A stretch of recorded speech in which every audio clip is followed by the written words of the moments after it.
తెలంగాణ ముఖ్యమంత్రి రేవంత్ రెడ్డికి ఒక్కొక్క ఊతపదం ఉంది. అదేంటి ఒకటేంటి చాలా ఉన్నాయి గదా! మీరంటారు.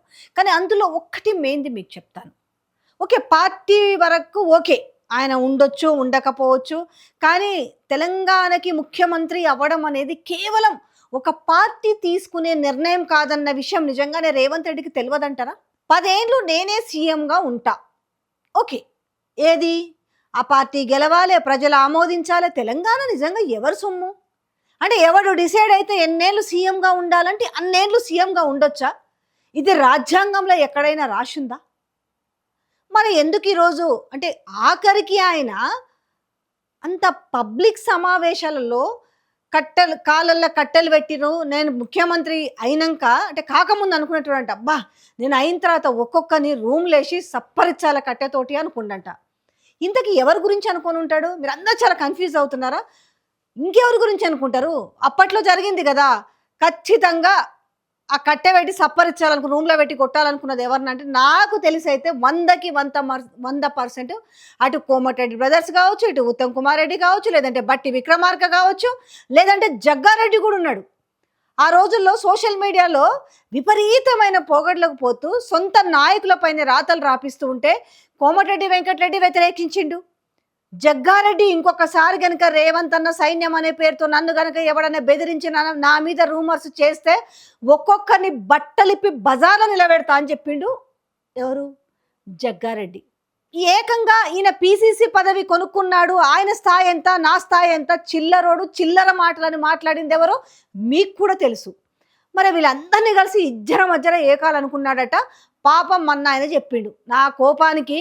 కానీ అయినా కూడా నేను ఓపిక పట్టున్నాను కాబట్టే నాకు ఈ ముఖ్యమంత్రి పదవి వచ్చింది. కాబట్టి మీకు కూడా మంచి మంచి పదవులు వస్తాయి. కాళ్ళల్లో కట్టెలు పెట్టేటోళ్ళు ఉంటారు. ఓపిక పట్టి ఉండాలి అని చెప్పేసి మాట్లాడారు.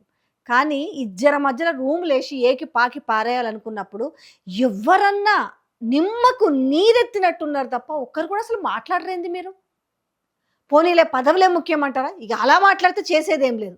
కానీ తెలంగాణ ప్రజలకు అభ్యంతరకరమైన మాట ఏంటి తెలుసా? 10 ఏండ్లు నేనే ముఖ్యమంత్రిగా ఉంటాననేది.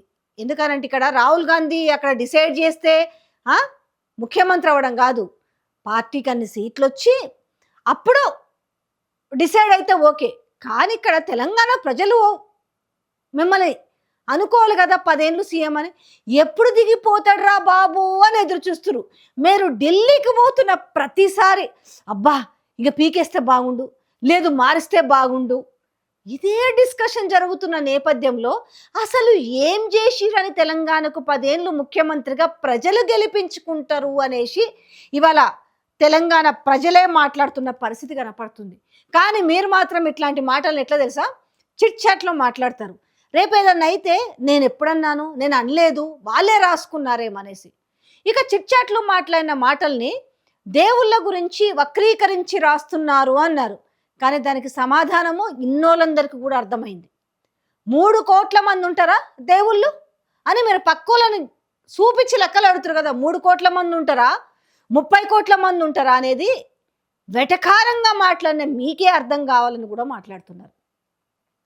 సో మొత్తానికైతే ఒక చర్చకు మళ్ళీ ఇంకొకటి కూడా ఏం మాట్లాడిండు? అసలు ఈడగొట్టే సప్పట్లు, ఈడగొట్టే ఈలలు, ఇవన్నీ కూడా ఢిల్లీలో ఉన్న వాళ్ళ గుండెలు అదరాలి అన్నారు. ఇంతకీ ఎవరు గుండెలు అదరాలా? First thing మోడీవా? లేకపోతే ఇక్కడ సోనియా గాంధీ అండ్ రాహుల్ గాంధీ గుండెలు అదరాలా? ఇది ఒక క్లారిటీ ఇచ్చుంటే బాగుండేది. బట్ ఈరోజు పోయిండు హుటాహుటిన ఢిల్లీకి పోయిండు, మోడీని కలిసిరు. సో అందులో బట్టి సహా వాళ్ళతో వెళ్ళి కలిసిండు కదా. కానీ ఈరోజు ఆ సీట్లో కూర్చొని ఇట్లా వంగి మాట్లాడుతున్న విధానం చూస్తే సరే వీళ్ళందరూ కూర్చున్నా కూడా మీరు అనుకుంటున్నారేమో కానీ అన్నది మిమ్మల్ని కాదు, మీ గుండెలు అదరాలన్నది కాదు. నేను అన్నది రాహుల్ గాంధీ గుండెలు అదరాలి అన్నాను. అది మీకు అర్థమైందో లేదో మళ్ళీ ఇది వక్రీకరిస్తారు కాబట్టి మీ షోలో నేను క్లారిటీ చెప్తున్నాను అన్నట్టుగా ఉంది ఇలా. ఎందుకంటే నేను ఎప్పుడే చెప్పినా కదా, మీరు బడే బాయ్ అని చెప్పినా కాదు, ఈ వార్తలన్నీ వక్రీకరించి రాస్తారు. ఒకవేళ మీరు ఎక్కడ మిస్అండర్స్టాండ్ చేసుకుంటారు అనేసి నేను క్లారిటీ ఇస్తున్నాను అన్నట్టుగా ఉంది ఇలా వాళ్ళిద్దరు కూర్చున్న ఫోజ్ కూడా.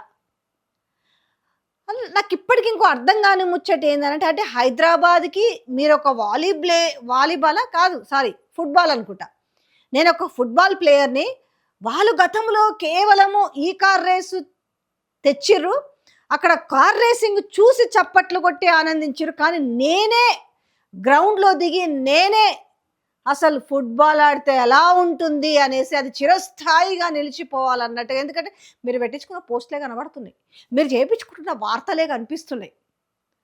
వాళ్ళు ఆడితే చూస్తారు, నేను ఏకంగా ఆట ఆడుతాను అన్నట్టుగా. ఇక మీ అనుంగు మీనియా రాస్తున్న వార్తలు చూస్తే నిజంగా తెలంగాణను కూడా ఒక ఆట ఆడతారంటే ఏం ఆడతారు తెలంగాణ ఆట? ఆల్రెడీ తెలంగాణ ప్రజలతోటి ఆడుకుంటున్నారు కదా అనే విమర్శలు కూడా చూస్తున్నారు. అంటే ఎక్కడ ఏం జరిగినా ఏం మాట్లాడినా ఏ టైపు విమర్శలకు తావిస్తుందనే విషయాన్ని కూడా ఈరోజు ప్రతి ఒక్కరు కూడా గమనిస్తున్నారు.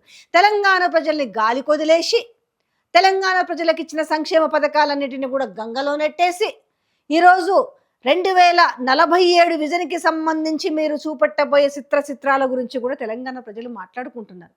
ఇవాళ పాపం కౌలు రైతుల పరిస్థితి ఎట్లుంది? ఆత్మహత్యలు చేసుకునే పరిస్థితి.